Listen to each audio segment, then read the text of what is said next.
Darren Waller actually is my second tight end that I like. I mean, him and Trevor Lawrence are my favorite players in fantasy for where you can get them, for what they could be. That's like the mark of an A-plus team for me. If I'm drafting or if I'm grading teams that people send in Chalkboard, I'm looking for those two players. For everything you said, I think he could be top 5, and you're not spending a top 5 tight end pick on him.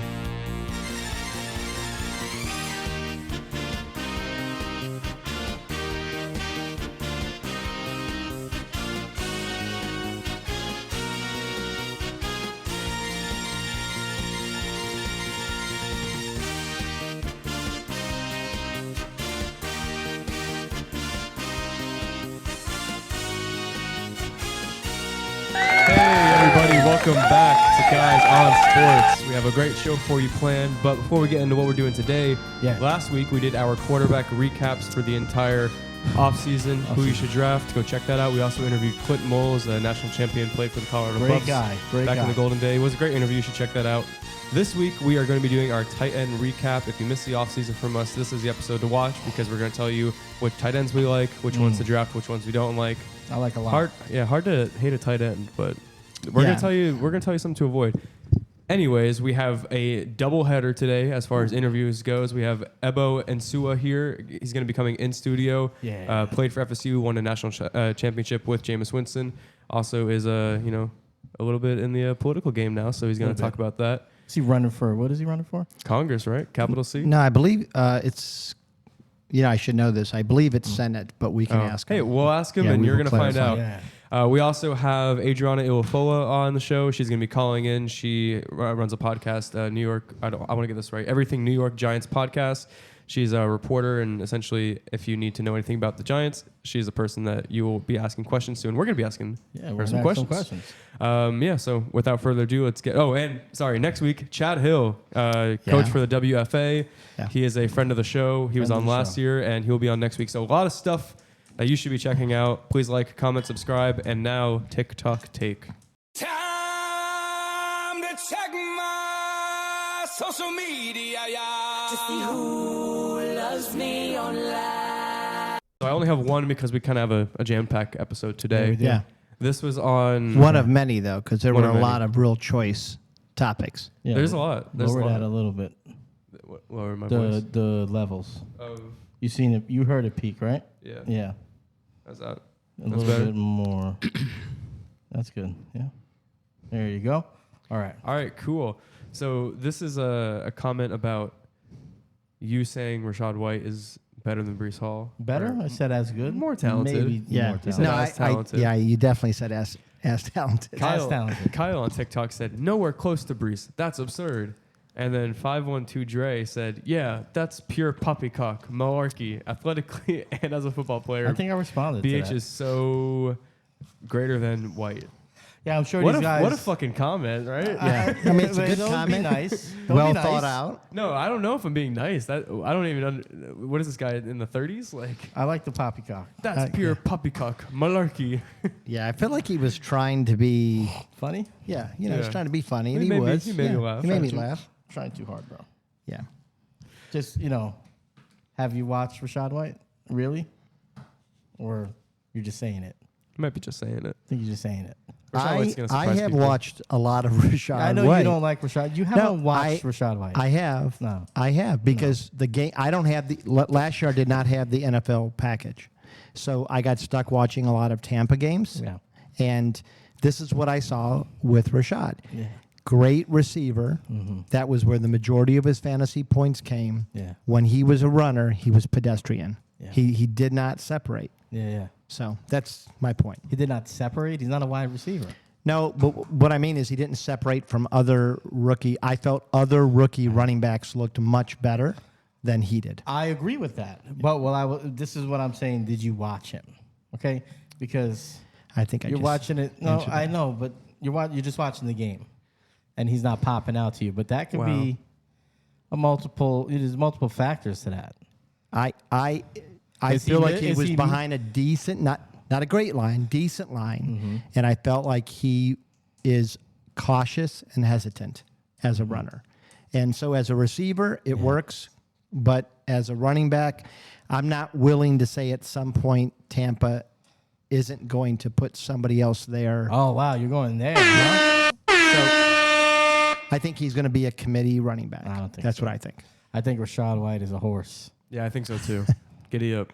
Giddy up. You both want to ride him? I get it. I'm just saying, we'll talk about Rashad White another day. Yeah. Move on. Many days. Many days. So continue to comment. You might get shouted out on the show. You might. And before we get into our tight end recap, a word from our partners, Mint Mobile. Hey, if you ever thought, why my wireless bill so high, let me tell you about Mint Mobile. We're partnering with for today's video. Now with an extra special offer for our channel, if you sign up before July 14th using our link, you can get their unlimited plan, which is normally $30 a month for just $15 a month. That's 50% savings off their already super low price. You might already know Mint Mobile if you've seen those funny ads from Ryan Reynolds, who is also an owner. Hey there, it's Ryan Reynolds, owner of Mint Mobile. But let me quickly tell you how awesome their service is. Why should you pay more than you have to for access to the same network? All Mint Mobile plans include unlimited nationwide talk and text, plus lightning fast 5G and free mobile hotspot. Switching to Mint is super easy thanks to their digital eSIM cards that you can sign up and activate immediately right on your phone from the comfort of your own home. Worried your phone isn't compatible? Mint's got you. If your phone isn't eSIM compatible, Mint will ship you a new SIM card for free. Use our link to get started or click the link in our description. Scan our QR code. It helps out our channel. Alrighty, tight end recap. So these are going to be, we're just going to do one of the top 5 tight ends to avoid. Yeah, one of those guys that you're going to just blindly pick as a tight end. We're going to tell you which one to avoid. Yeah. And then 3 that are that Four? our Three or four? You want to do 3? We do 3. It's tight ends. First 3 off the board. 3 that, our favorites. They're on our big boards. Yeah, and yeah. then, And then a maybe sleeper. a sleeper. A sleeper tight end. A I tight like end, that. A tight end that you might not go to bed thinking about, but But you wake up thinking about him. yeah, Always there. or you're Yeah. regretting that you didn't think about this tight end. Yeah, that's right. You go to sleep. You're nonchalant. You wake up. Where's that tight end? You got a Wooding. Where's that tight end? Okay. Where's that tight end? Whoa. I heard that.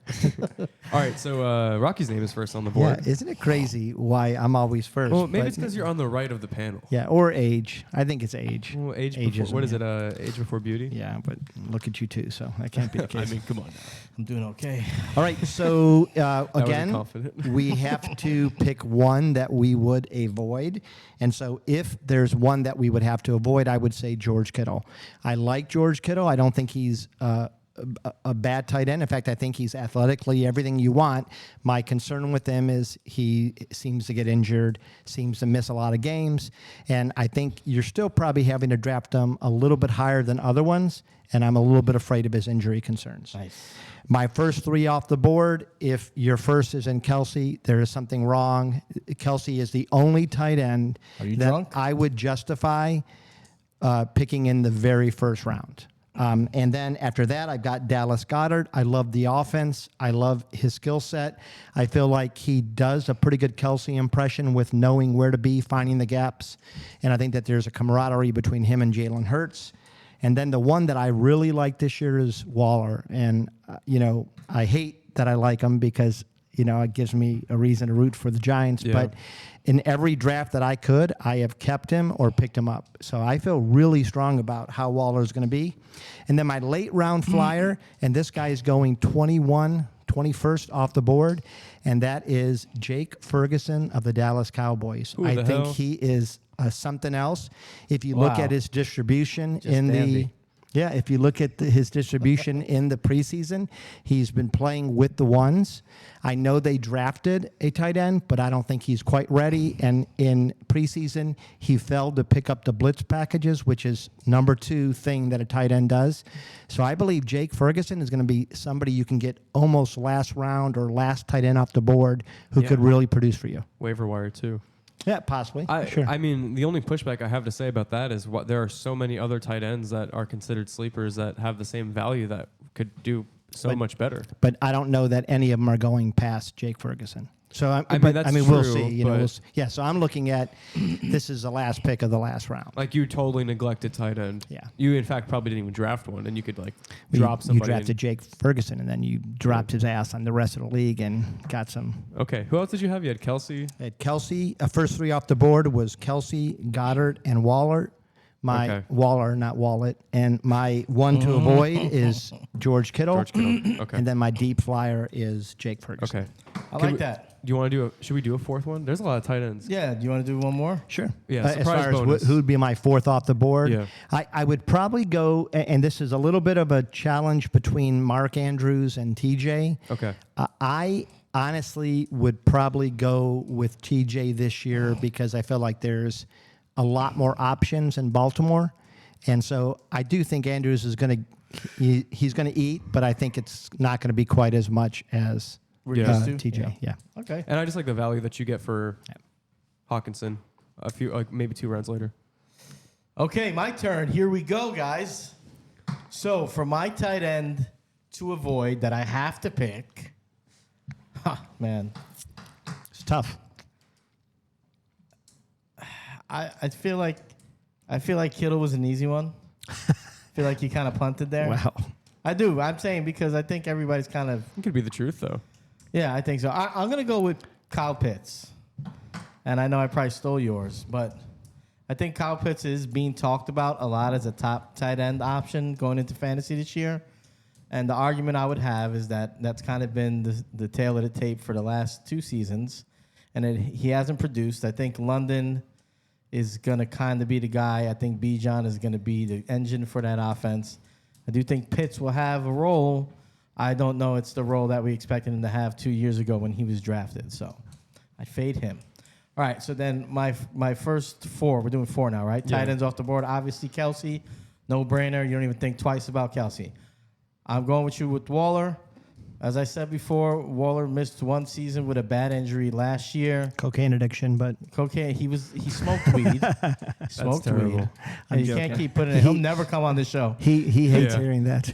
We Never like you, come on the Darren show. Waller. Yeah. Congratulations on marriage as well. But last year, I think was a weird year in Vegas. And who wanted to play for Josh I McDaniels think anyways, they didn't get you know? along, but he looks 100% healthy. And I think when he's 100% healthy, the most talented tight end in the league, I stand by that. You could at me all you want. Number 3, I'm going to surprise you. I am feeling Pat Freiermuth. What the hell? Okay, You and switched up.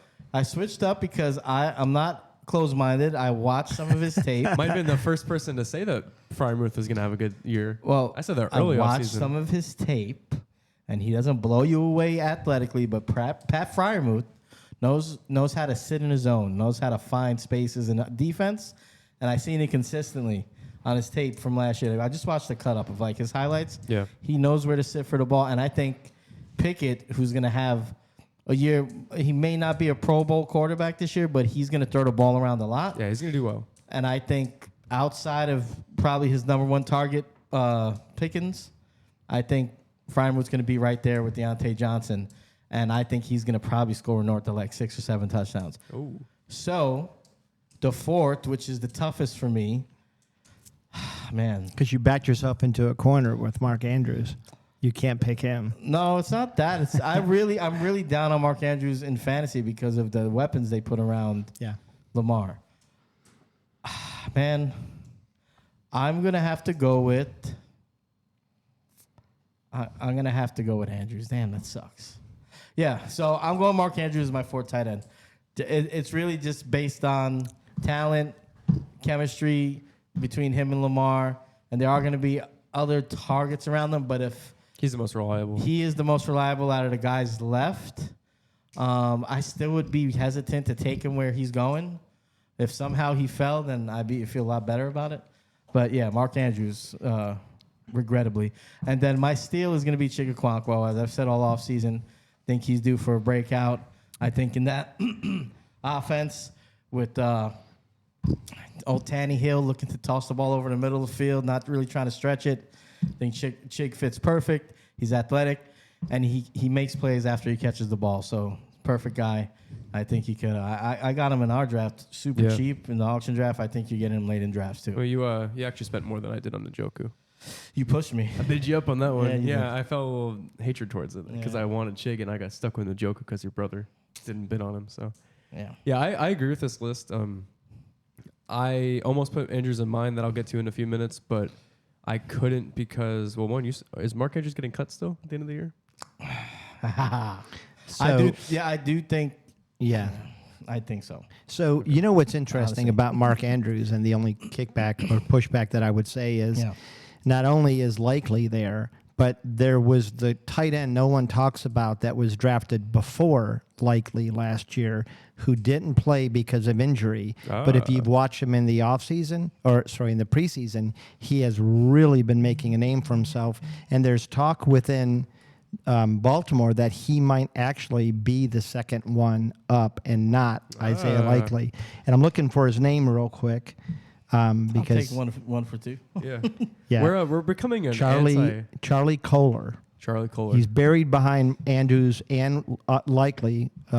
He's an afterthought, Oh, boy. but he could still put together a pretty viable career. Missed most of his rookie season, but the Ravens actually drafted him before Likely, and he showed talent in the Washington game with catches of 33 and 28 yards and finished the preseason with 8 receptions for 120 yards. They also drafted Hayden Hurst before Mark Andrews. It's true. So. Yeah. So they have a history of that. But I think to go to the point of is Mark going to be cut? Possibly, because there's two that could actually. Kohler sounds like a disease. I think. as well. Kohler's disease. I think the story with Mark Andrews, like that's all true, but I think it's the money. Yeah. And I think what it's really going to come down to is Mark Andrews. Does he want to go get paid again, or does he want to stay? Yeah.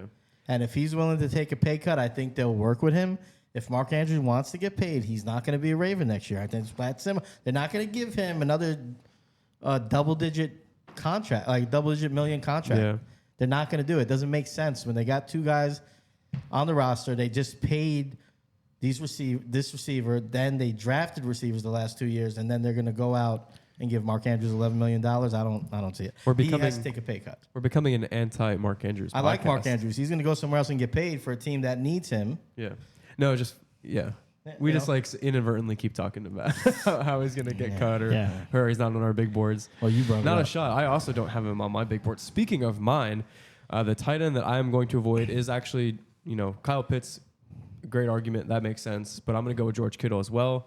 I just think you're spending money on George Kittle in fantasy drafts, especially in redrafts too, for him to do okay. I mean, I think it was he had his career worst in either receptions or touchdowns, one of the two. I don't remember off the top of my head, but the only thing that I do like is that Brock Purdy seemed to target him a little bit. Yeah, he did. But Brock Purdy's going to have an entire offseason. Even though he was a little bit hurt, there's a game plan for that now. McCaffrey's going to have an entire offseason there. They're going to look a little bit different. I think Brandon Ayuk is going to be a pretty good fantasy player, and I think that takes away from George Kittle. So he's my tight end to avoid. After that, I got to go with Travis Kelce. If you are in the 6th to 8th overall pick in your draft, you're probably taking Travis Kelce for pretty respectful reasons. Darren Waller actually is my second tight end that I like. I mean, him and Trevor Lawrence are my favorite players in fantasy for where you can get them for what they could be. That's like the mark of an A+ team for me. If I'm drafting or if I'm grading teams that people send in Chalkboard, I'm looking for those 2 players. For everything you said, I think he could be top 5, and you're not spending a top 5 tight end pick on him. T.J. Hawkinson is who I have as a second best tight end in fantasy for this upcoming season. Jordan Addison does hurt that a little bit, but I do think that there is a market in that offense for Hawkinson. He did extremely well with Kirk Cousins last year when they had like 6 weeks together. I just think there's more of that to come. And then I have Pat Freiermuth, who I famously said at the beginning of the offseason has top 5 upside for the same reasons Phil was talking about. But also one thing that you didn't mention is the fact that Kenny Pickett loves to target the guy. Yeah. I mean, their rookie years together was a great duo, and it just carries on. I think they could be the reason why they become a playoff team if they become a playoff team, because that defense is going to be complementary with TJ Watt, and I mean, Pickett, Freiermuth, the emergence I think is going to be there. And then my sleeper, similar to Phil, is Chig Okonkwo. I just think, honestly, this is me practicing what I preach, because in my fantasy redraft, my strategy was to target Waller. Waller went like a round and a half early, which I was like, well, fuck. Now I'm gonna wait until literally the last pick of my draft, and I got Chico Okonkwo, and I was extremely happy about it. I just think he could be top 8. There is no pass catchers on that Titans offense. I mean, Treylon Burks is now hurt. He'll probably be back week 1. If he's not back week 1, he's back week 2. But even then, though, it's Treylon Burks and it's D Hop who will be serviceable. But I mean, Tennessee is kind of where Hall of Famer wide receivers tend to die. I mean, Julio Jones, Hopkins. He's not going to be Hopkins from 2 years ago. Yeah, I think he can't be. So yeah. Well, I don't think he's got the surrounding. Like I think he had more of a gunslinging offense. Yeah. And even if Hopkins is good, you got to think about it. Like Henry's a little bit older. Hopkins is a little bit older. Tannehill's a little bit older. What's the young spark on that team? If it's Burks, sure, but I think it's Chig. So Chig Okonkwo, sleeper. I'll tell you who looks like a spark on that team. Tajay Spears. Tajay Spears, yeah. He looks pretty damn good. We're a pro Spears podcast. We had him as a boom player in the draft, and we had him as a good handcuff too. Yeah. So should we recap our list? Yes, we should do that. Yeah. So I'll go first. And I can remember it. again, we had to pick one of the best tight ends that we would avoid. And this year I'm picking George Kittle. Not that I don't like him, just he's an injury concern. And I think that there's better options. My first 4 off the board are Travis Kelce. Is the fall coming? Maybe, but not this year. Don't overthink it. Draft Kelce.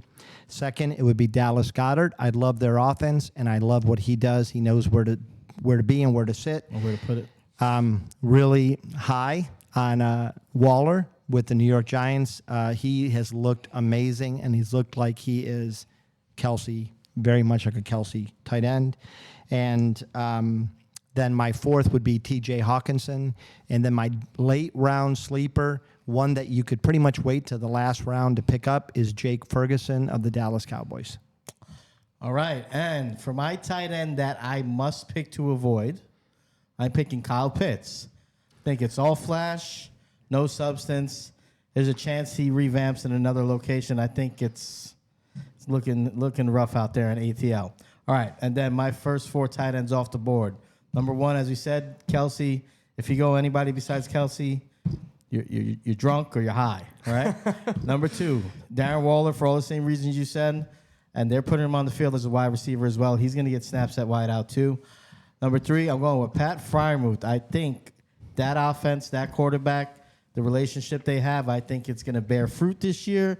He's going to score 6, 7, or 8 touchdowns this year, along with his targets. My 4th one, regrettably, is Mark Andrews. Love the guy, great talent. I just think, I think with all the guys they added around Lamar Jackson, he's not going to be the focal point anymore. And then my sleeper is going to be Chig Okonkwo in Tennessee. I think that the guy has the athleticism to make plays after catching the ball, and that's what you need with a quarterback like Tannehill, who's not going to stretch the field. All right, cool. If I had to avoid a top 5 tight end, I'm avoiding George Kittle. The first tight end off your fantasy board should be Travis Kelce, obviously. Darren Waller, I think, has the best value, just pound for pound, in fantasy drafts this year. T.J. Hawkinson, I think, finishes as a top 3 tight end. Pat Freiermuth, I think, has top 5 upside. Him and Kenny Pickett are going to be electric next year. And my sleeper, if you're waiting until the very last pick of your fantasy drafts, please do yourself a favor and draft Chig Okonkwo. All right, cool. So that's the tight end recap. Before we get into our interview with Ebo, we're going to talk about Thrive Fantasy, who is our newest partner. We're going to ad-lib a little bit here, but we partnered with Thrive Fantasy. First-time users, they get up to a $250 match on the first deposit when you use our link, which is shown right here, or the link in the description. Or if you use promo code GUYS, once again, that's promo code GUYS, G-U-Y-S. All caps? All caps or lowercase. I don't think it matters, but guys, I did put caps on there. So deposit up to $250 on the first one. We also get new promos periodically about every month, so keep watching us. We're going to show you free fantasy squares, prop bet slashes, just boosts every month. So continue to watch on Spotify, Apple Podcasts, YouTube. We're very excited for this partnership, and you can make some money. So click the link in our bio. Alrighty, Ebo, welcome to the show. Thank you guys for having me. Tell the people a little bit about yourself if they don't know who you are. Yeah. So for those of y'all who don't know who me, I'm Ebo Entsuah. Big fan of the podcast. Love fantasy football. Former D1 and collegiate football player. Played at Florida State University from 2012 to 2014. Played fullback there. Eventually hung up the cleats and put on a suit full time, so it's Okay. nice to be back in a jersey. Yeah. And excited to be here. I'm a Cap. So where's Carolina from? So it's funny. I actually have family that live in Raleigh. Okay. And one of the first games that I saw on TV was a Carolina Panthers game. And I was like, I think this might have been like 99. So they were like way back in their infancy. Yeah. And they were actually, I think, a pretty solid team back then, too. Yeah, they're playing for a Super Bowl. Yeah. Those early Who years. do you think is the most underrated Panthers player in history? History? Yeah. Mushin Muhammad. Ooh, that's a good name. Yeah, I was trying to remember the quarterback that they had. Jake Delhomme. Yeah, and I love people, Jake Delhomme. Yeah, I did too. But people always were kind of like, he's okay. Yeah. It's like, Well, I mean, stiff white guy. That's what happens. Hey, you're speaking my No, but language. I'm just saying, he had some pretty big games in the playoffs he back did. then. He was calm. He was cool. Yeah. He always showed up when he needed to until after about like 09. And then after that was kind of like, all right. Time to go, Jake. And then we kind of went through the lost decade, or I'll call those the lost decade, but it was more like 1 or 2 years where we had Jimmy Clausen. Oh, I remember Jimmy You guys Clausen. remember Yeah. Jimmy Clausen? Yeah. Yeah. I remember Mel Kiper came out and he said, Jimmy Clausen's going to be one of the best quarterbacks of all time. Here's a guy, best quarterback in the draft. If they don't take him, then you're a bozo. Exactly. Kind of like when Skip Bayless called out Johnny Manziel Oh my as gosh, the prodigy that to ever touch a Houston football. would regret Yeah. every. goodness. Jesus. Yeah. Nothing but regret. But the Browns got him. Yeah, there you go. End of happy end. So you played fullback at FSU. Yes. And then Yes. Rocky was saying that you played, and which is my also alma mater, East Ridge High School. yeah, What, yeah. You played the other side of the ball, right? Yeah, so it's funny enough, the way I got started playing football was I played nose tackle at first. Oh, okay. And Did you? then- Yeah. Yeah, and I was what an always I know, right? Underrated position, It man. really That's is. a It really poetic is. position, man. Nose tackle. It really is, man. So I remember when I got to varsity, they kind of were like, all right, we need somebody to play O-line. And I was like, all right, why not? I was like, all right, why not? Why not? And you guys are looking at me funny, and I think the viewers were too. They're like, man, you're like, what, 5'11", 6 foot? I'm like, yeah. About 6 foot, 230 at the time. And I was just that athletic guard. So every time Nice. they needed somebody to pull, yeah. hit a counter, that was it. So did you play right side or left or both? So I played right side Okay, mainly, but yeah. every now and then they would move me to the left if they needed somebody to pull fast enough to get around. Did you guys make any playoff appearances when you played East Ridge? So no playoff appearances. It's honestly kind of funny. Like we had always had a couple teams that were like our kryptonite. Yeah. So like back in the day, it was like Edgewater. Oh, and man. then like when I was in school, it was Olympia and Apopka. Yeah. Okay. So like those two teams at the time were ballers. Yeah. So like we honestly went, I would think we went 8-2.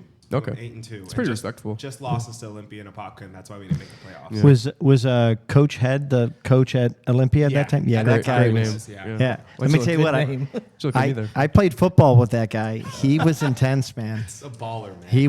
He was crazy.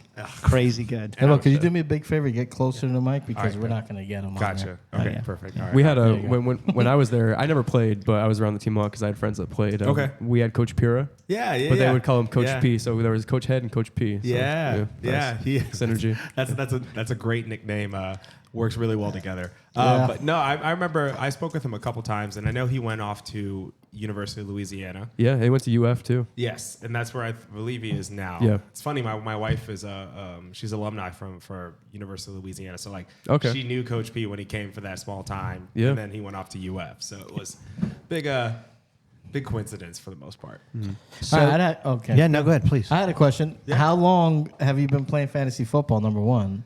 And how did that start? Oh man, that's a great question. Well, and allegedly he's good. I'm Allegedly by Well, who's? I mean, he's telling me he's good. So, right? like, you know. I won. Let's see. Last year I won 2 championships out There of the you go. 3 games, Me too. out of the 3 leagues. I Hey, was me in. too. Me too. See, there Hey, you go. yes, sir. Yes, So sir. he immediately has a higher percentage than Mark. Yeah, I mean, hey, I'm not trying to put anybody down, but I'm just saying, And then 2 years before that, I won one of my championships as well. So I always get really close. Yeah. Three's the magic number, though, right? Yeah, As far as it leagues really go. is. Yeah. That's it. After that, I've done 4 before, and I was like, I can't. There's too many girlfriends to juggle, man. I can't. That's what I'm saying, man. That's I'm what saying. you sound just like Zach. Hey, He's like, we got a lot of similarities too. Yeah. Went to East Ridge, won 2 out of 3 leagues. Yeah. Just I'm saying. telling A you, little man. excited. I'm you want telling to hold Hey, his hand? Hey, young people are taking over the I'm show. fine. Rocky. The question: how did it start? Like, Yeah. who got you into it? Man, honestly, that's a great question. Oh, I remember. It was shortly after I graduated in undergrad. So I was working bartending on the side, and I remember we had a couple guys who were on staff, and they kind of were like, "Hey, like we're doing this fantasy football league. You want to join in?" And I was like, "Sure, why not?" You know, I know a little bit about the game. I know a couple people in the league. I knew a couple people in the league at that point. So I was like, "All right, well, you know." Maybe I can get some inside tips. You know what I mean? Ended up getting like 10th out of 12. But like, you know, after that, I was like, all right, I'm hooked. This is you liked it right away. This is it. You know, so like even now, like I am not the type. You know, there's some folks, and maybe one of you guys are like this, but there are people who are like, all right, I'm researching everything. I'm looking at every practice report. I need to know who's who and who's who. We've become that kind of with just doing a fantasy podcast. Yeah. But I don't know who that would have been. Like, It would have been me. 100%. Mark, Probably He's got a service and he pays people to look up the reports for him. So Hey. I don't know if it's you really doing the digging. But No, so like it's a mix of the service, and then I go on deep service. rabbit holes. There you go. Okay. Like I just keep going. I'm like, oh my gosh, this guy like about Jake Ferguson. or like John Ross the third. Like There you go. So Well, has that been Justin tangible? Ross, Like your experience Yeah. playing, does it like No, correlate? it definitely does. I mean, and this is something where you can kind of tell in preseason, but even after like the first or second week, you're like, all right, certain teams have certain tendencies, even if you don't have to watch the whole game. Even if you're watching NFL Red Zone, like you're like, all right, like I can tell who's going to be running the ball a heck of a lot more. Pick than, up the you know, vibe. Yeah. Exactly. Like I'll tell you, I know I was supposed to be on the show before when we were talking about running backs. Yeah. And I believe this was right before the Dalvin Cook news broke. Yeah. But I was still going to tell you guys, like, I would probably stay away from Hall. Okay, this is perfect. I've been- Yeah, we've been Listen, all I've over this. banging the table Yeah. for like a month and a half. Yeah. People thought I was crazy. Yeah, no, I was like, I would 100% stay away from him. And now that they've signed Cook, I think that's brought That to the stamps forefront it, right? more. Yeah. What do you? Well, I do have a question about your playing career, but yeah. what do you think about Robinson in Atlanta? Are you cautious or are you all in? Full go. No Honestly. Panthers bias here. Man, it's tough because we just had a draft the other day, and I was thinking about it, and I was looking at him. I was like, man, Get him. I don't know if I can do it. I was like, I don't know. I He think ended up you getting should. picked like 2 picks before mine, but Oh, you like, didn't have a chance. That's good. I'm nervous. You See, know, so I am too, I'm a and little I'm nervous. getting more nervous. Yeah. Yeah. But I Why? could see something. I could see it where, you know, Atlanta's like, all right, we got Desmond Ridder. Like, he's running. Let's get him some more help on the ground game. And, like, I could see them focusing on him a little bit more. I mean, the reason why I'm nervous is not because of his talent. I think eventually, and it could be next season, he will be a 3-down back. I just think you don't keep Algiers, you don't keep Patterson. I think Bijan is going to be a great receiver this year, and he will run some. Yeah. But we're forgetting how good Algiers was last year, and Arthur likes him. Yeah. And he's already said several times he's going to use him. But you said they kept him. Algier was just drafted last year. I get what you're saying, And but you could have traded him and got something. He's a 1,000-yard back. You can't trade a premier running back and get anything right now. Yeah, might as well just draft run. I would compare it to similar to like Elijah Mitchell and CMC last year. So like CMC had packages, which I think Bijan will have packages, but it's still CMC. Like it's still going to be Bijan. Like although Mitchell, in his own right, is a good runner and a good fantasy value. I mean Algiers I think could be too, but yeah, I'm just seeing him. It's still Bijan. It's still Algier. I'm just seeing him get drafted like in a lot of mock drafts that I've been watching. Yeah. He's going second, third, or fourth, and I'm just crazy. like, That's you a got little too much. Eckler, you got like Saquon, you just got surer bets that are the lead back alone in their offense. Last thing I'll say is that Algier, I mean, everything you're saying about him could be true, but they know that. He's in their building. Yeah. They still went ahead and used that pick. They could have traded the pick, let somebody else draft Bijan and probably got more capital than they would for trading Algier. That's a very fair point. Yeah. Yes. Very fair point.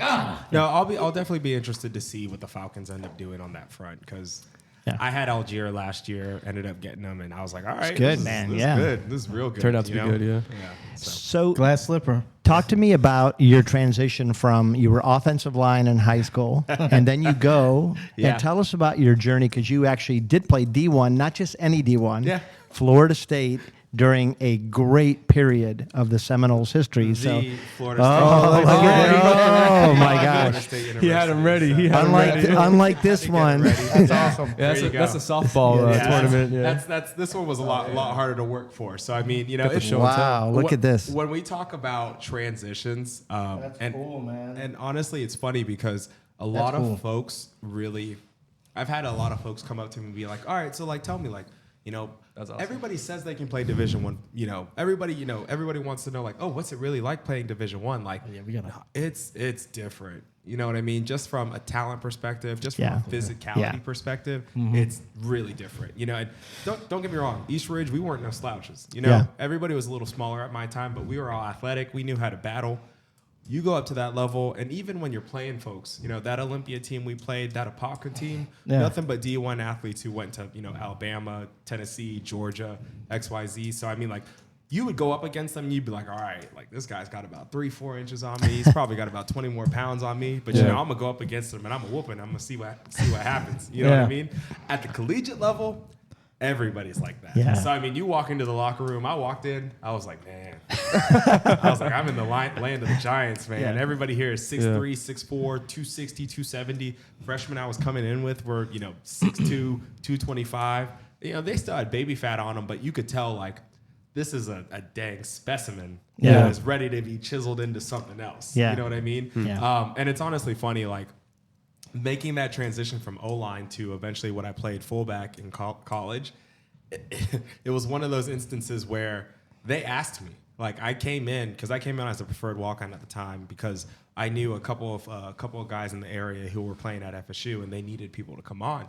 And I was like, all right, you know, I played O-line. I was like, I guess we'll see what happens. I'm 5'11". I'm 230, 245 at the time. You know, I'm trying to keep in some shape. Right. Remember, I walked into the locker room, and there's actually a guy, he's a local product from Lake and Polk County. His name's Carlos Williams. Okay. As you all know, I mean, for you super fantasy guys, he played for the Buffalo Bills for a couple of years, had a great couple of years. And he's like, oh, Ebba, how you doing? I was like, I'm good. You know, they asked me to come in. Like, I got to figure out and see exactly what I want to do. I'm sitting there with the coaches.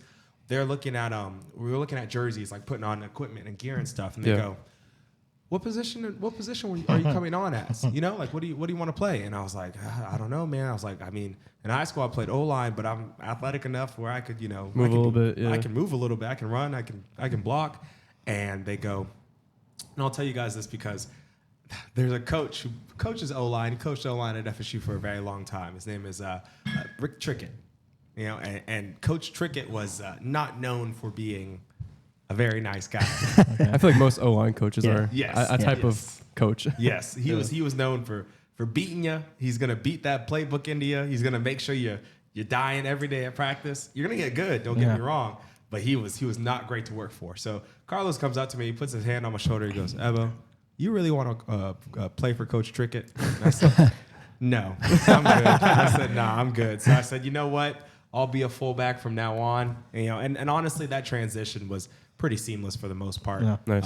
Definitely had a couple come to Jesus moments when I put on my helmet and I bet that field for that first time. But honestly, the transition wasn't too bad just because I'm a very big fullback enthusiast. You know, I think it's a forgotten position. It's a dying art. It is, unfortunately, you know. And any offensive scheme you see that uses the fullback is all right with me. Yeah. You know? It's just a wrinkle in an offense that people don't expect anymore, which is crazy to say. It was just a thing that everyone did at one point. Well, and you probably were really good at picking up blitzes or picking up the blocking assignment because you had that experience already, so you weren't afraid to do that. Yep. Which got to bring back fullback. Well, I mean, guard play and fullback, it kind of correlates. Pretty seamless. Exactly. It really does. And it's honestly funny, like, depending on what kind of running back coach you talk to, the majority of them are going to, you know, and they're perfectly fine with saying this. They're going to play somebody who knows how to pass pro or block better than somebody who can run. Yeah. Yes. You know? Yes. I mean, David Pierce was having that problem last year. Like, he wasn't. Yeah, he wasn't able to pick up the blitzes. And he wasn't on the field because of it. Exactly. You can't draft a player that doesn't do that. Exactly. They want somebody who's out there who they know they can trust on, you know, 3rd and 8. Yeah. You know, 2nd and 14, somebody who can actually get out there. That and having hands are probably the most important thing, you know? Yeah. And we've seen running backs in the past that, you know, they're very one-dimensional and they don't make it out that long because of it. So it was a was a very interesting experience. I definitely had a couple moments where I was like, oh yeah, this is Division I football. let me get out of here real quick. Did you want to carry on football through your career? Like when you finished at like East Ridge, did you had that in the forefront? Yeah, so I definitely did. At that time, I was lucky enough where my grades were good enough where I could have gone wherever I wanted to, and I did have a couple offers in terms of like D1 AA. D2, Northwestern, Oklahoma State, Mercer up in Georgia. So there were a number of schools that were like, oh, we want you to come, we would love to have a spot for you. You talk to your parents and they're like, I don't know if we want you to go to Washington or we want you to go to Texas, So I was like, all right, you know what? I had a potential walk-on offer at UCF and then FSU as well, and it was one of those things where I was like, all right, like let's. You made the clear choice. Exactly. Clear choice. Go Knights, but I think at the time though, that makes sense. Well, still probably today, right? No, definitely still today. I'll tell you, it wasn't even like new division. The campuses were beautiful, but it was more so just the distance. Yeah, you wanted to be a little bit away. I was like that's 45 true, minutes. I was like, I don't want my parents. If you don't want me to go to Texas, I'll go to Tallahassee. Well, and having met your mom and dad, they would have been near you all the time. Yeah. They would have been like, oh, we're gonna come bring you food. I'm like, all right, leave it alone. It's cool. It's fine. But I definitely. I have a question. Is there a play, not a moment, a play that you were part of or that you made that sticks out in your mind, like maybe your favorite, the one that you kind of go back to all the time and think about often? Yes, there is actually, because a lot of so it's funny, and people ask me this about like scout team players, and like obviously when you look at scout team, whether it's scout O or scout D, it's a mix. So you'll have your walk-ons who are there and who are doing it, but you also have like your freshmen and your sophomores or your redshirt players who aren't, necessarily the starters. So you're going against ones and twos, people who are going to be in the league in the next 2-3 years. So obviously you're not going to win a lot of plays. Yeah. So you obviously remember a lot the plays you do win. You know what I mean? Yeah. And I remember we were playing, I think that week we were playing Boston College. Okay. And they run a very, very O-line heavy, fullback heavy set. So it was one of those things where they had a couple plays where the fullback lines up, he motions to the left, and then it's essentially a play action fake that goes to him. So it was one of those things where I was like, all right. They had the card up. I was like, ooh. That's me. I was like, all right, that's me. Twinkle in your eyes. Exactly. Yeah. So you line up. They call the motion. You move over. They hit the ball. I remember I cut in. So it's kind of like from the position you're at. You kind of have to fake it, slip through the guard in the center, and then leak out. So I remember I leaked out, and I was like, 9 times out of 10, there's somebody who's coming. Yeah. As soon as that ball comes, there. They're gonna smack you. You know what I mean? So I caught the ball. I was like, and I was like, oh wait. No one's here. No one's here. I was like, all right, no one's here. So I turned upfield and just kept running. And you've done a good job when they make you do the play again. Yeah. Are we sure about that? Right? Yeah, exactly. At the time, Coach Pruitt, Jeremy Pruitt, he was our defensive coordinator at the time. He's like, all right, everybody run that back. And I was like, all right, well, I guess that works. I guess that works. Yeah. And that's one of the things where this is 2013. So we had... Now we have and they still have the technology now, but you can go back, you can look at your plays, you can look, that way you can study it. So I might have saved that clip. Yeah. I might have had that. In we got to put that on, we got to find it. Yeah, on our page. If you can find it, send it to Rocky. Yeah, I got you. I'll see if I can find it in my Dropbox. Yeah. So I was like, all right, that's that play. And I had that in my head every single time. That's obviously, cool. when we ran it back, the next play I got smacked. Still, it was one of those things. So that's cool. I got one question for you too. Yeah. So speaking of moments and things like that, did you, because you played with Jameis, obviously. Yeah. We have to ask, did you have any memorable moments? Is there one that stuck out to you that's this is definitely Jameis? What's something that I wouldn't know? Well, and don't you? But I mean, don't you feel too crab legs we know about? We're a little bit of I feel like you and I are a little bit pro Jameis. I like Jameis a lot. Yeah. I don't feel like he got a fair shake. No. A fair shake. I was drafting him in leagues that he had the starting job with the Saints that second year he was there. We had him as a believer. And he's still, trust me, he's still working. He's still working out hard. I mean, I saw him a couple months ago at Kenny's football camp. So he's a great guy. One of the things I'll say that makes me laugh is the very first time, I want to say this was the first week I started with the team. So Jameis was, this was spring of 2012. So Jameis was a red shirt. He didn't play much this past year. And they were kind of trying to figure out if he was going to be the guy. Mm-hmm. So there's a period that you usually go through in the beginning, running backs and quarterbacks, and it basically is like you're going through small plays. You know, they're hiking the ball. You're just going through progressions, and then it usually comes out with a pass in the flats, or even or an angle route or something along the lines of that. So I remember I lined up, and I was like, all right, I was like, this is it. I was like, this is my first time out here. Like, this is the instance where I get to show everybody, like, all right, this is what I got. Like, this is a freshman guy.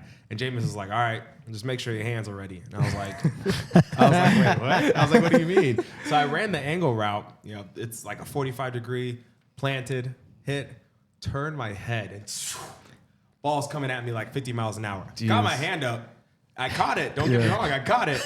But after my hand is jammed. And because of it, my hand's messed up to this day. Oh, wow. No kidding. But it was one of those things where I was like, oh, yeah, this guy's got it. Yeah. You know, this guy's got it. Just He's got zip the on arm that ball, strength. yeah. He's got the arm strength. And, you know, even with his vision, like, he was able to see things that other people weren't.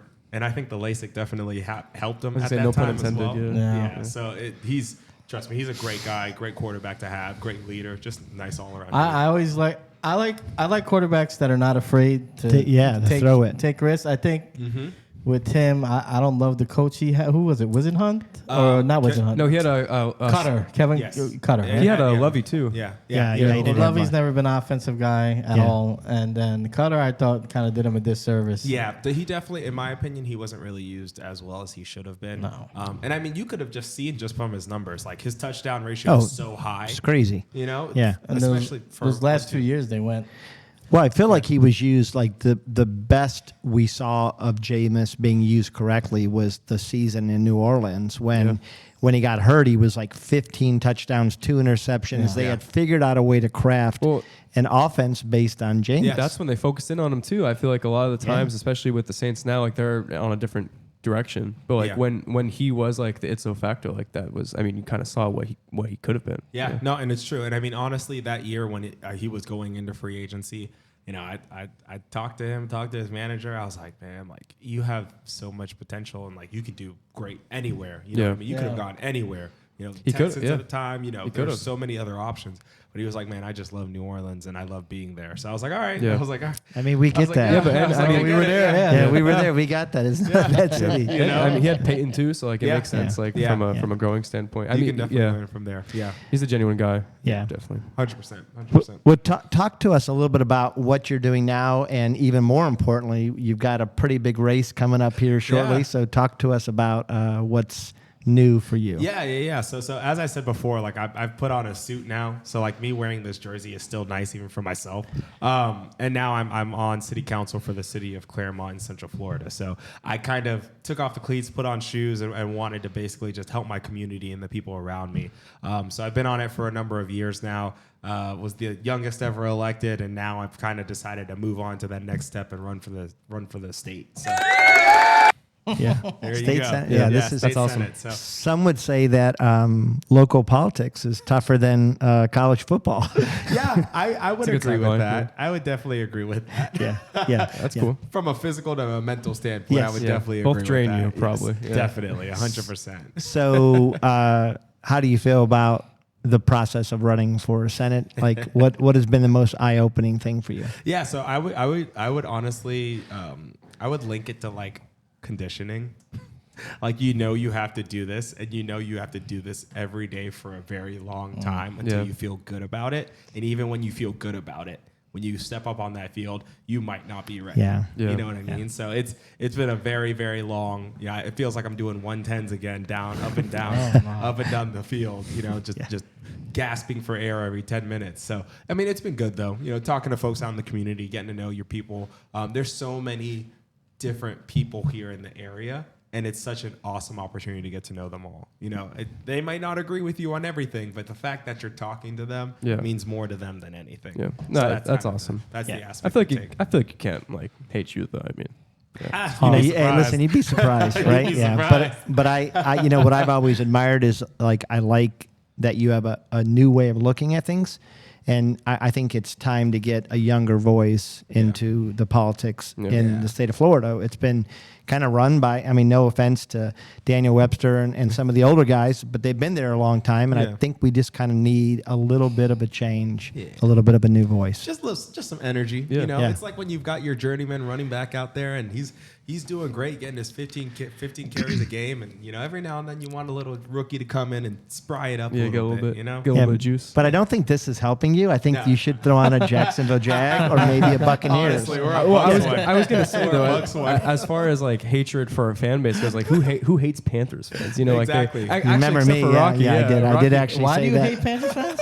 It was mostly just to get TikTok. Okay. Came out of nowhere though. I mean, you can hate an Eagles fan, you can hate a Giants fan. Yeah. Like Browns fans have their hatred in you know the thing that is fandom. But I feel like Panthers fans, you can't really hate Panthers fans. No, it's more apathy and pity, honestly, especially these last couple of years. But I feel good, man. I feel like Bryce is. You like Bryce Young? I do like Bryce Young. I wish we kind of did a little bit more on the O-line aspect, but you know, it's tough this year. Yeah. These years. I got Miles Sanders as a league winner this year. So. Oh really? Yeah. Hey. Well, any ex-Eagle and he's got it. I think Miles Sanders will do good. I think he will be a baller.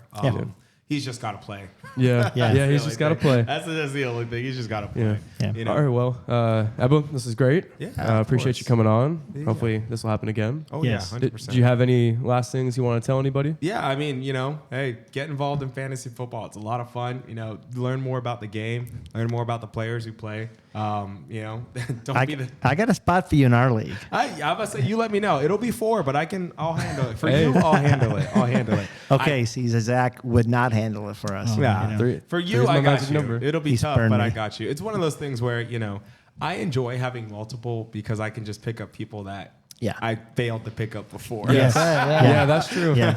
That's true. Like even this year, I had the fifth overall pick in one of my leagues, and I'm sitting there, I'm like, please somebody skip over Eckler.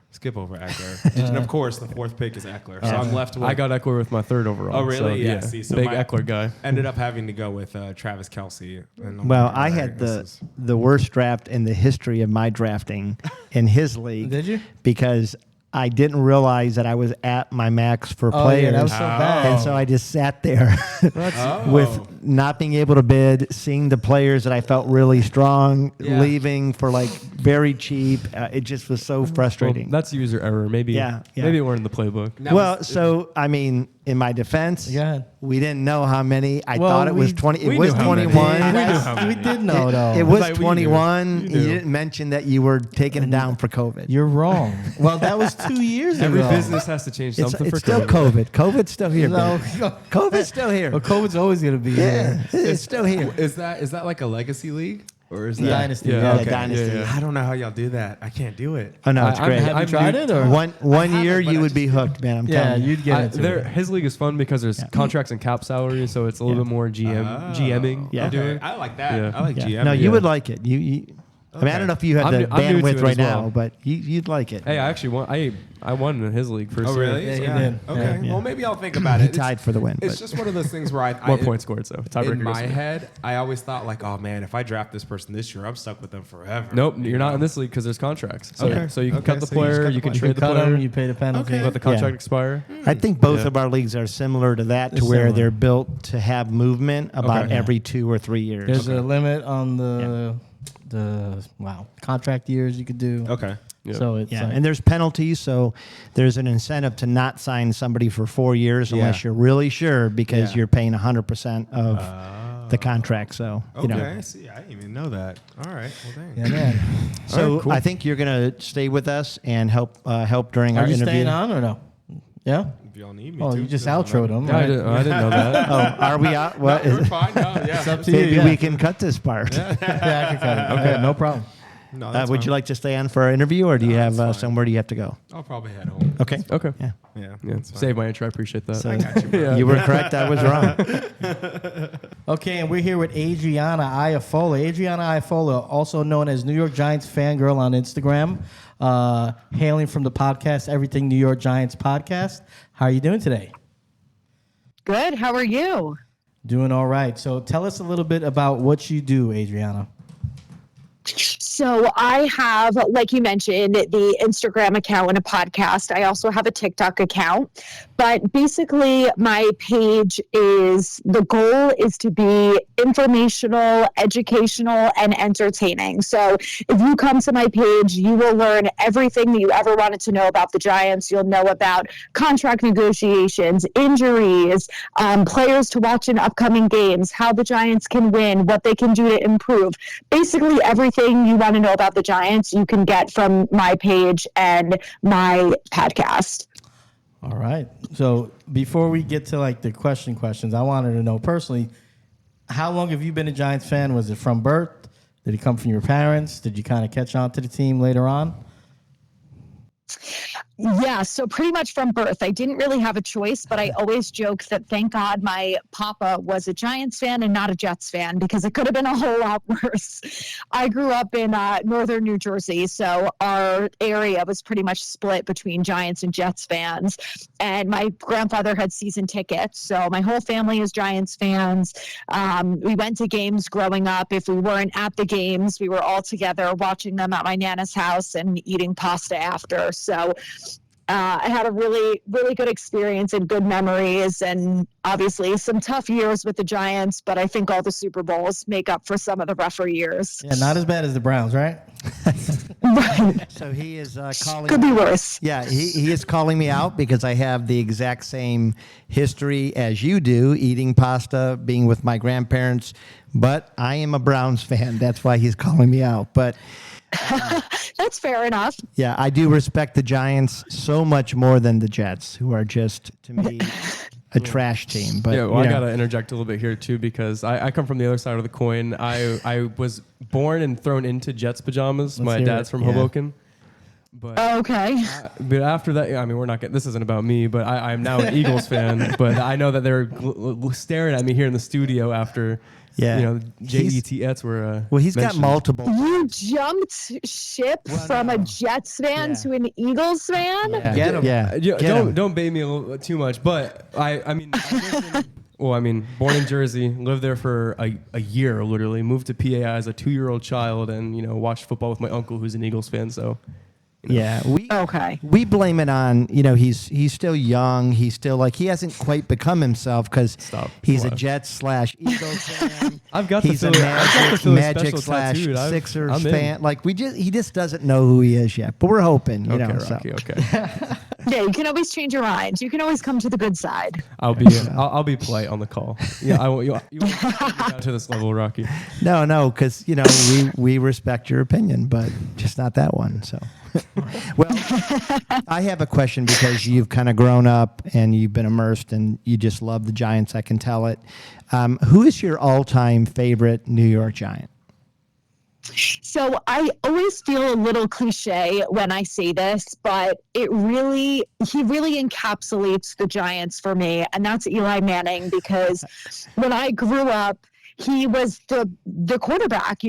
I really grew up from those early 2000s to him being there, until 2019. So I got to really see him from the beginning, from, the rookie quarterback that he was, and evolved into this two-time Super Bowl winning MVP. So, excuse me, when I think of the Giants, I really think of him and everything that he did for the team in the area. Yeah, I think you made Phil cry a little bit. I think I saw a tear because that's his... I would go LT. He's my, but again, that was more my, who I grew up with.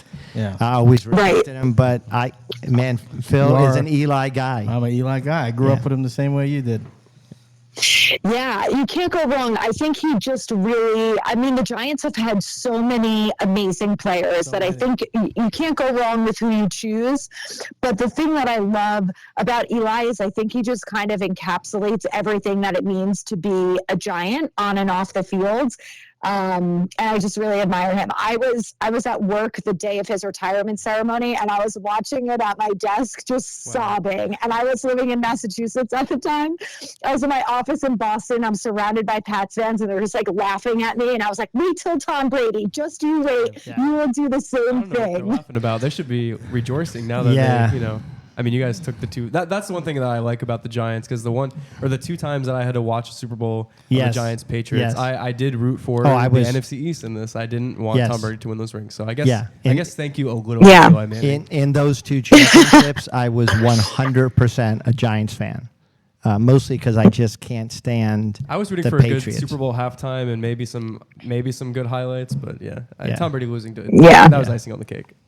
All right, so you got a question for us? Yeah, so I mean, we alluded to it before. I am an Eagles fan. Being an Eagles fan, I don't have I don't have a lot of reason to support the Giants. But who is one player that if I knew them closer like you do, I'd root for them from a person standpoint, from who they are for the team? Like, what is a player that jumps out that I should? Oh, that's a good question. So there's a lot of options, but I'm going to say Darren Waller, because he's really been through some challenging things in his life. And I have family members who've struggled with addiction, and to watch them go through it personally and how devastating and challenging and how it affects everyone, not just the person going through it. I think it says a lot about him that not only has he really turned his life around and he's been able to maintain being sober for this long, was that he went ahead and started a foundation, and now he does whatever he can to try and help other people recover and get through the challenges that addicts really struggle with.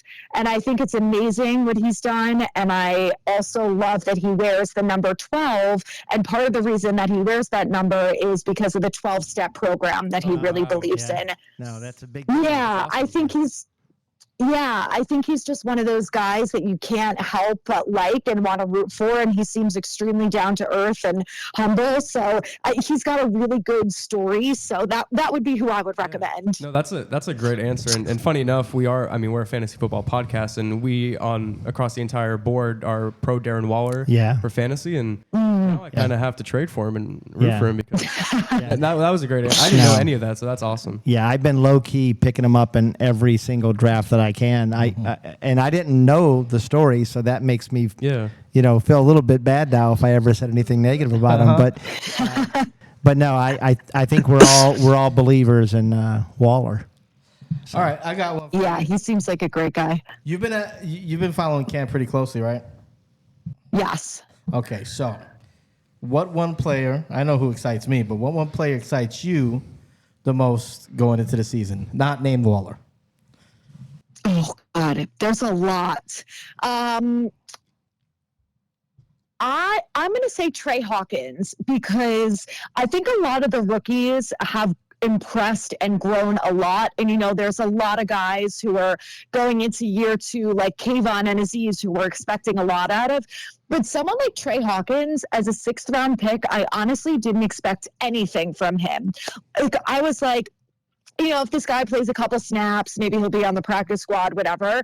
And I just cannot believe the growth that he has had throughout camp, and the fact that he was demanding snaps with the ones. He was that good to get snaps with the ones. He looked good in the preseason game, and he didn't play in the 3rd preseason game, was just enough to solidify that he's a starter for this year, and just really made me feel like whatever we can get out of this guy is impressive, but I feel like he's just going to take it to the next level, and I feel like he's going to be really fun to watch. Yeah. I agree. Yeah, he looked great against Dallas, and he reminds me, the Browns last year had a late-round pick that was a cornerback, Martin Emerson. People were kind of unsure about him, and he has just been on fire. And Trey, honestly, kind of reminds me a little bit of him. He's got a little bit of length, and he just seems to have that dog in him. Yeah, I like Hawkins. Yeah. You got anything else, Zach? Yeah, you got some. So this kind of goes similar to like who you're most excited about, but like who's a player that like big media outlets aren't talking about? Like who is somebody that like a platform that you have would give a shout out to? So he's one of them, Trey Hawkins for sure. Another guy that I think that I would talk about is, oh God, there's a lot of options. I'm not going to say Jalen Hyatt because I feel like people have been talking about him. Yeah. I'll go Tay Banks on the opposite side of him, or John Michael Schmitz, because both of those guys I think are not really getting the love that they deserve, especially someone like John Michael Schmitz. I know a lot of offensive linemen fly under the radar, except for like Jason Kelsey, but I just feel like John Michael Schmitz has done a really good job this year. And, you know, as Giants fans, we have watched this god-awful offensive line year in and year out, and it just feels like it's never really getting better. And I feel like this is the first year that we can have a little bit of hope. And John Michael Schmitz is a big factor in that, because last year we did not have a starting center who was reliable and who had played the position before. John Michael Schmitz has played center his entire college career, so he already has a leg up on all the other centers that we had the last few years. So I just feel like offensive linemen are kind of underappreciated in general. Like the fact that Andrew Thomas didn't make the top 100 players is the biggest amount of crap I've ever seen in my life. So I think John Michael Schmitz deserves a little bit of love.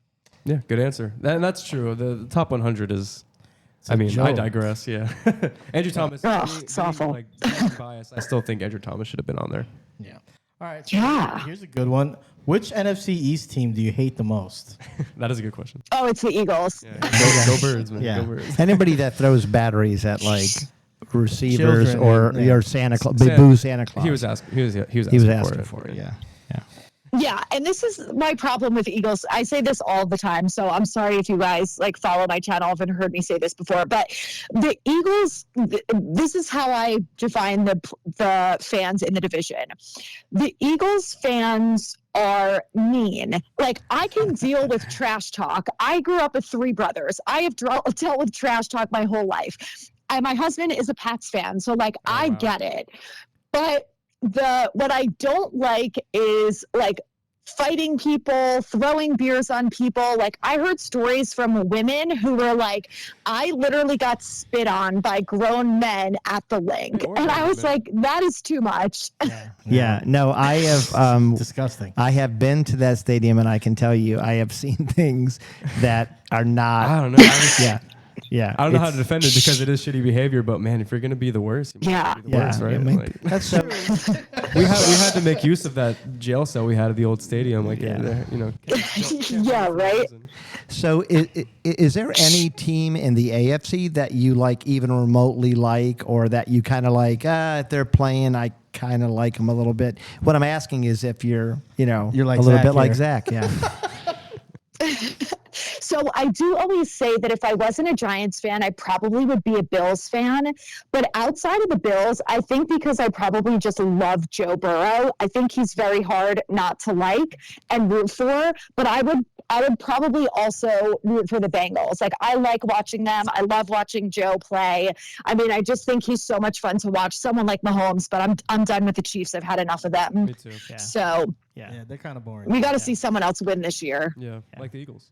No, not the Eagles. Literally anyone else, except that you guys are the Cowboys. Anyone else. I mean, I'm not going to lie and say I wasn't hoping you might slide the Browns in there, but I understand we're not like popular. I was going to say talk about quarterbacks to root for. Yeah, but there's probably not him. But so my sister-in-law is a Browns fan, actually, and her and my brother had twin boys. So I got them each. I got one Browns shirt because I felt like I had to, and then I got the other one, a Giants shirt, obviously. Wow. You set them on the court but their whole your lives sister's right a good woman. Listen, someone has to show them the way. I agree. Yeah. But there's been a lot of talk about the Browns this year because it sounds like, is it either the coach or the GM that's kind of on the hot seat after the whole Deshaun Watson thing? And they made a lot of off-season moves. So I don't know. I feel like as a Browns fan, you might have a good reason to be excited this year. Now, you save, as a lifelong Browns fan, you save your excitement until you see it because all we have known is misery. So, we're not excited until we're always waiting for the other shoe to drop. So, Adriana, can you give me your projection for the division this season? Okay, so here's the thing about me is I might hate the Eagles, but I am not delusional. They are going to win the division this year. I just think that the Giants have gotten better, but I don't think the Eagles have gotten worse enough or the Giants have gotten better enough to be on the same level. I think they need one more year. So I think that the Eagles come in first. I think that the Giants come in second at 11-6. So let's say the Eagles go 13-4 again. Or no, they went 14-3 last year. So 13-4, Giants 11-6. I think that the Cowboys are going to take a big step back, and I think that the only reason that they win games is because of their defense. Yeah. I have no faith in their offense or Mike McCarthy calling plays. I think that is a disaster, and I can't wait. We've been banging that drum all offseason. It's incredible how no one talks about it and how Kellen Moore's not there anymore. But you think right? You're exactly correct on this. Yeah, and I also had the Giants going 11-6, so I feel really good. I love it. Yeah, so. All right, so Adriana, do you have any questions for us? Yeah, so I will ask you as an Eagles fan. Obviously, I pretty much hate.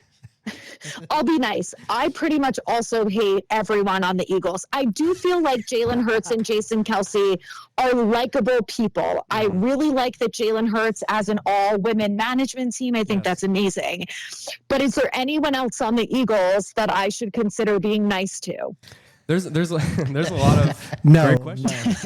There's a lot of players that do come to mind. I think Darius Slay is just an all-around funny, good, entertaining person. But I think Devontae Smith is a very relatable human being. Before his home games, he's having McDonald's breakfast. He's addicted to Wawa sandwiches. He gets cold when it's cold. He was a sports medicine major, so he's taking care of his body and is telling his teammates or sound bites of him telling his teammates like, hey, wear a jacket when it's cold, or hey, like stretch before you, he's trying to help his teammates in like the small little ways that like me or you would remind each other to like just take care of ourselves. And I think his habits can be anyone's habits. And I think that's relatable. So yeah, Devontae Smith is all around a good human being. He's one of the guys that I really liked in the draft. And I was so mad that the Giants didn't get him. Yeah. But I do think Hyatt can thank Dave Gettleman for being a dummy. Oh yeah. But I do think Hyatt is like, I am very high on Hyatt. I think he's going to be an excellent receiver for you guys. Yes, I agree. And I was so baffled by, I think it was during OTAs, when there were some reports coming out that he was struggling. And I had people in my DMs like, should we be worried about Jalen Hyatt? And I was like, you guys, he's a rookie. Like, it's his first time at NFL practices learning the playbook. Like, these guys are starting from scratch. They don't know anything. It's like you walking into your first week on the job and making a mistake. I mean, no one's going to be perfect that early on. So I am really happy with the growth that he's had, and I'm glad that people are high on him, because I got called certifiably insane when I said that I liked Hyatt better than JSN.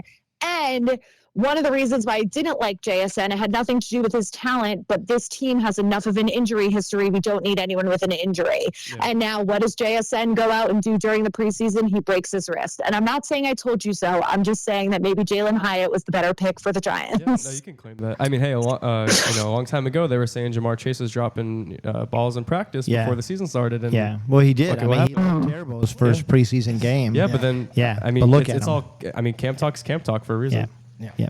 I have one question for you. Yeah. Has your putt game gotten better? You've been golfing? I saw on your TikTok. Oof. Yes. It depends on the day.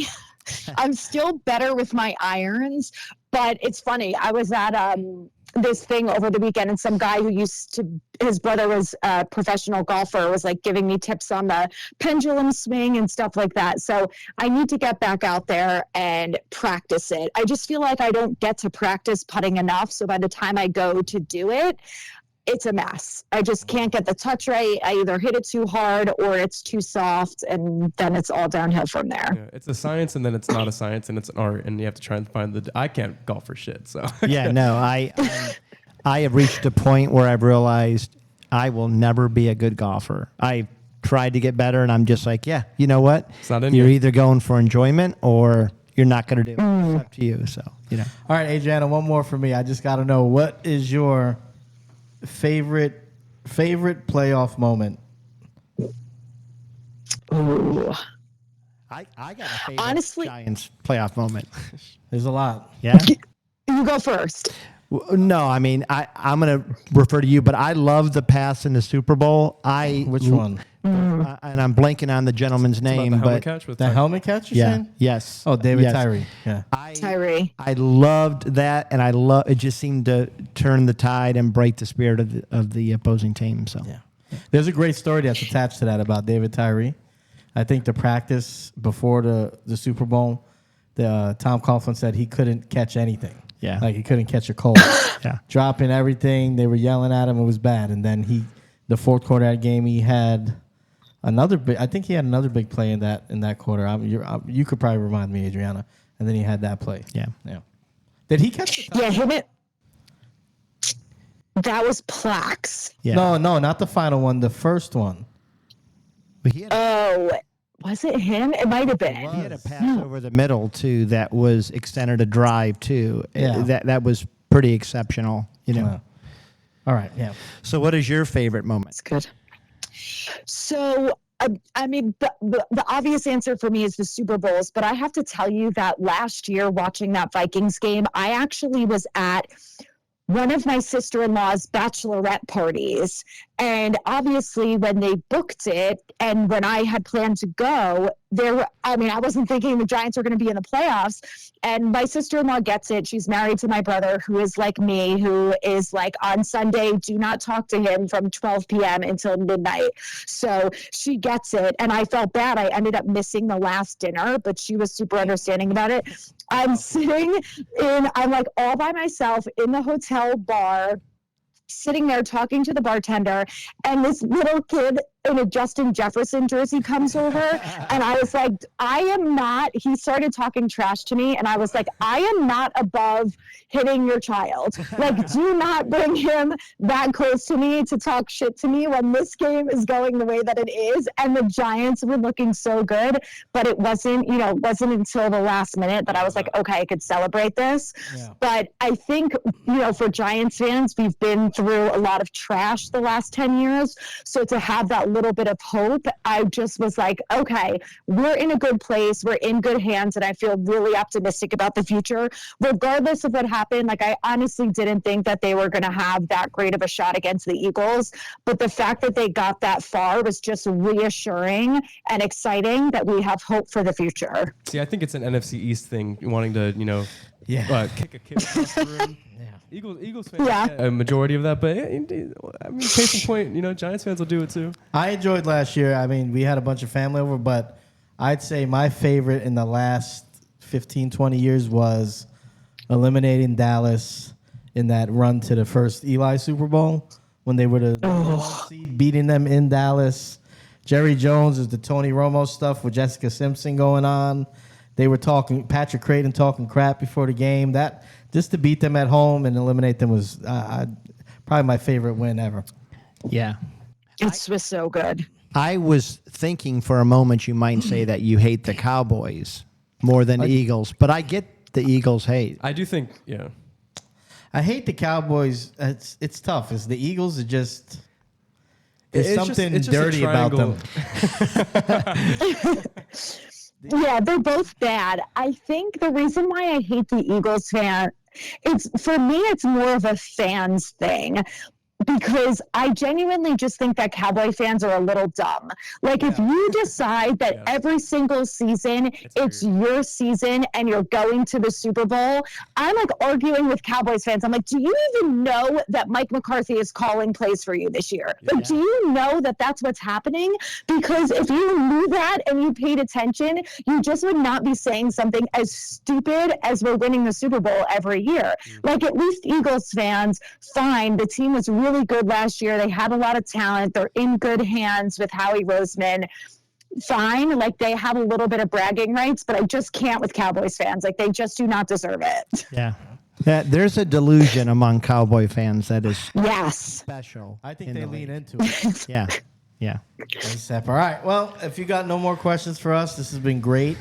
I do want to still set up for me or a couple of us to come on your podcast. We could talk after this about that, but if you got no more questions, we'll work out scheduling for sure. We're all good, and we got to have you come on the live on TikTok too.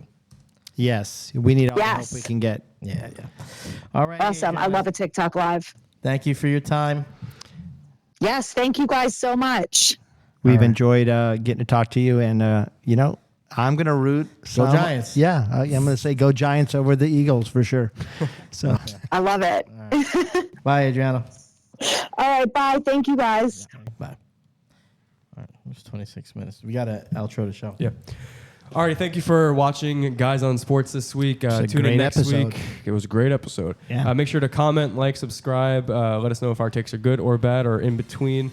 Please join our chalkboard. The link is in the bio. We help you with anything fantasy related, whether it be grading your draft, whether it be helping you with a trade, whether it be dropping or starting somebody. Let us know. We'd love to help you in chalkboard. That is it for us. Peace. peace.